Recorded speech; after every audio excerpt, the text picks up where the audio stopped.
ada yang sakit udah lama, terus ya udah ikhlas lah gitu. Keluarga ikhlas gitu. Disuruh siap-siap aja. Oh, nyari tempat. Iya, disuruh nanya dulu berapa sih?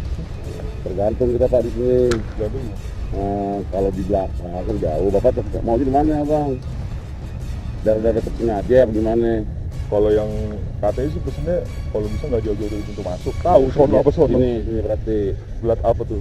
ini AA1. Berapa kalau di sini, Pak? Di sini kita satu paket ya umumnya ya. Iya. Satu paket. Itu memang di sini kalau satu paket udah terima rapi sampai surat 3 tahun. 3.500.000. Silakan Mas Aman. Saya akan tunjukkan dulu saudara, ini adalah linggis yang akan digunakan pertama kali untuk mengecek makam ini apakah palsu atau tidak. Jadi kalau palsu akan keras. Keras dan tidak bisa tembus ke dalam. Tidak bisa tembus ke dalam. Kita coba Pak ya. Bismillahirrahmanirrahim. Terasa lebih keras Pak? Iya. Dibanding biasanya? Lebih padat. Oke. Ini tes pertama. Tes pertama. Oke. Ketika kemudian sudah dipastikan bahwa makam ini adalah makam palsu, maka yang dilakukan adalah Pembongkaran. pembongkaran. Iya. Dan Bapak akan melakukan pembongkaran makam ini saat ini juga. Betul, saat ini juga kita melakukan pembongkaran. Dan kita akan melakukan pembongkaran makam palsu ini saudara, yang sudah dipastikan oleh Kepala TPU Tegal Alur Pak Wabin Wahyudi bahwa makam ini adalah makam palsu, meskipun ada nisannya yang bertuliskan nama dan lahir serta wafat. Mereka menggunakan nisan ini dari mana Pak? Kok bisa menuliskan namanya seperti ini? Kemungkinan dari pemesanan dia sendiri yang membentuk makam ini, yang jelas tidak ada di dalam data dan di dalam buku blade dan database kami tidak ada. Jadi mereka khusus memesan makam fiktif ini, mereka tuliskan nama sendiri, entah nama siapa, Entah nama lahirnya terserah, Terserah ya. atau kemudian bisa saja mereka beli bekas Betul, bisa aja seperti itu. di tempat pembuatan makam ini ya. Betul, betul. Kita lakukan pembongkaran, boleh? Oke. Dan saudara, kini saatnya kita akan melakukan pembongkaran makam palsu, makam fiktif, makam tipuan ini. Saat ini juga kita akan lakukan dan akan dilakukan oleh tim dari TPU Tegal Alur Jakarta Barat. Silakan Pak. Pertama diangkat dulu. Boleh Pak. diangkat dulu. Mas, sini Mas. Silakan yuk. Ya, yang pakai seragam itu. Pertama kita harus angkat batu nisan, Oke. pindahkan ke lokasinya.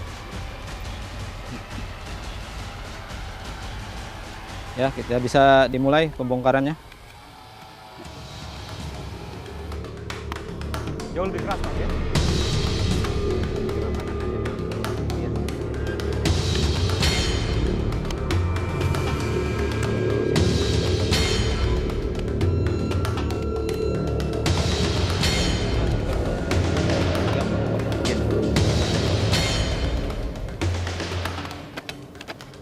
Sebentar. Saya akan tunjukkan lagi saudara. Ini jelas sekali ketika diangkat maka satu bagian semua terangkat.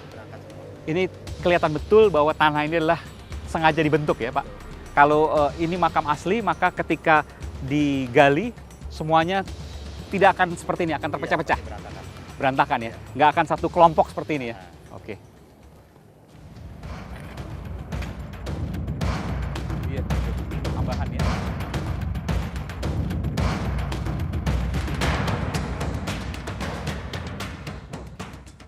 Kelihatan betul ya. Ada perbedaan antara. Iya. Iya. Ini tanahnya lebih merah, yang ini lebih coklat ya. Iya. Oke. Saudara, jelas sekali tampak perbedaan di sini. Saya akan tunjukkan pada Anda. Tanah yang tambahan ini warnanya lebih merah, sementara yang asli tanahnya lebih coklat. Dan ini kelihatan betul bahwa ini adalah tanah tambahan ya. Betul, tanah tambahan. Tidak terjadi ketika makam ini adalah makam asli. Betul, tidak terjadi. Karena kalau makam asli, tanah itu kan serupa, sama. Iya. Atas dengan dasar ini. Tidak kelihatan ada lapisan yang berbeda, ada warna yang berbeda. Warna yang berbeda. Dan selanjutnya akan diratakan. Diratakan, kita daftarkan ke PTSP. Selanjutnya boleh dipergunakan bagi masyarakat yang akan memakamkan di sini. Ini blok VIP.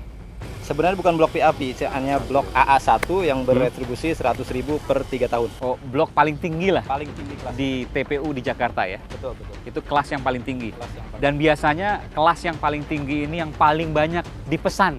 Sehingga banyak makam fiktif di kelas paling tinggi ini. Betul, rata-rata makam fiktif ini, indikasi fiktif ini ditemukan di kelas-kelas AA1.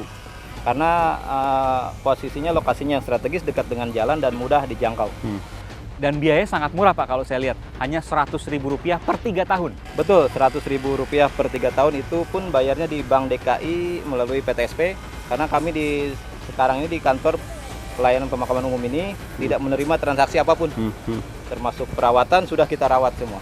Sampai sekarang Bapak masih terus mencari makam fiktif ini? Betul, saya akan melanjutkan pencarian makam fiktif ini sampai benar-benar makam fiktif itu kita temukan. Di blok VIP, di blok AA1 ini kemungkinan masih ada lagi Pak yang belum terdeteksi oleh Bapak? Betul, Bisa jadi? yang sudah terdeteksi mungkin kita di sekitar sini masih ada 4 atau 5, cuman kita 4 atau 5? belum bisa memastikan.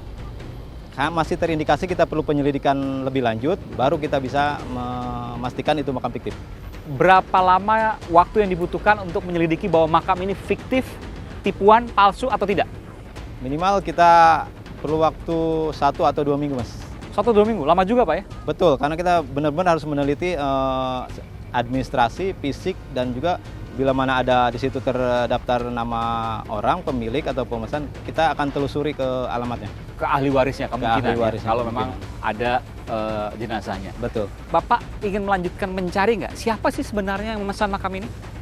Tugas saya hanya mencari makam fiktif, membongkar dan menertibkannya. Untuk masalah pelaku pembuatan ini ada bagian sendiri dan bidang tersendiri di dinas, Pak. Dan Bapak siap untuk memberikan kepada dinas di atas Bapak apabila sewaktu-waktu mereka yang memesan makam fiktif ini bisa diproses hukum? Betul, mengenai proses hukum kita serahkan ke pihak yang berwenang. Kalau dugaan bermain ya tentunya ini satu sistem ya, sistem yang sudah cukup lama ada akumulasi di situ. Artinya bahwa masyarakat, oknum masyarakat yang ada di lingkungan ya, kemudian masuk ke masyarakat yang berada di makam ini yang pencari nafkah ikut bergabung di sini, kemudian bisa saja PHL, bisa saja PNS, semua kemungkinan ada. Karena itu sistem kan nggak mungkin PNS di sini tidak mengetahui ada kejadian fiktif atau tidak di lokasinya itu. Itu sudah banyak, bahkan sekarang kan memang sudah hampir 80% pejabat-pejabat kita sudah diganti semua yang lama-lama gitu ya. Itu. Nah ini adalah arti bahwa bukti bahwa hasil penelusuran kemudian ditemukan, diduga, sehingga selanjutnya adalah pencopotan jabatan. Untuk mencegah Pak orang-orang yang berada di bawah Bapak agar tidak bermain lagi menjual makam seperti ini, apa yang Bapak lakukan? Artinya sekarang gini, seperti yang di sana dibuka bled baru, saya Bled itu blok baru ya? blok baru. Bila mana ada masyarakat yang akan memakamkan keluarga yang meninggal, langsung berhubungan dengan saya interogasi, saya dengan cek betul dengan suratnya. Setelah suratnya kan di situ kita perlu dari surat keterangan kelurahan, rumah sakit, baru kita kasih pengantar untuk ke PTSP. Setelah dapat surat dari PTSP, IPTM namanya, sewa. Bukan sertifikat itu? Bukan kepemilikan lahan loh ya. Jadi singkatannya apa itu? Izin penggunaan tanah makam. Oke. Bukan sertifikat ya? Bukan sertifikat. Tanah tetap milik Pemprov DKI. Sesuai peraturan di situ ada blok-bloknya sesuai AA1 100.000 untuk berlaku 3 tahun. Dan tidak ada pungli. 100.000 3 tahun bahkan gratis untuk proses pemakamannya. Betul, proses pemakaman itu gratis. Tidak ada pungli, bahkan perawatan pun tidak ada. Jadi hanya bayar 100.000 untuk kelas paling tinggi, kelas VIP di TPU ini. Betul, 100.000 untuk per 3 tahun. 100.000 pun itu per 3 tahun? Per 3 tahun. Tidak ada biaya lagi? Tidak ada biaya lagi, bayarnya pun di Bank DKI melalui PTSP. Semua yang bekerja di sini sudah diberikan upah, sudah diberikan gaji dengan APBD DKI Jakarta? Betul, semua pekerja di sini ada 101 orang berstatus PHL dengan gaji UMP DKI. Terima kasih Pak Wawin Wahyudi telah memberikan informasinya di program Aiman. Semoga bisa terus mencari makam fiktif Pak, sehingga hak-hak orang yang terkena musibah, orang yang seharusnya dimakamkan di sini tanpa memberikan pungli, tanpa harus membayar pungutan liar. Itu harapan kita. Itu harapan kita. Terima kasih sekali lagi Pak Wawin Wahyudi. Siap. Kasih. Waktu itu kan supaya lebih ini kasih 2 juta, terus kita kasih uang perawatan lagi. Uang perawatan Iya. lagi?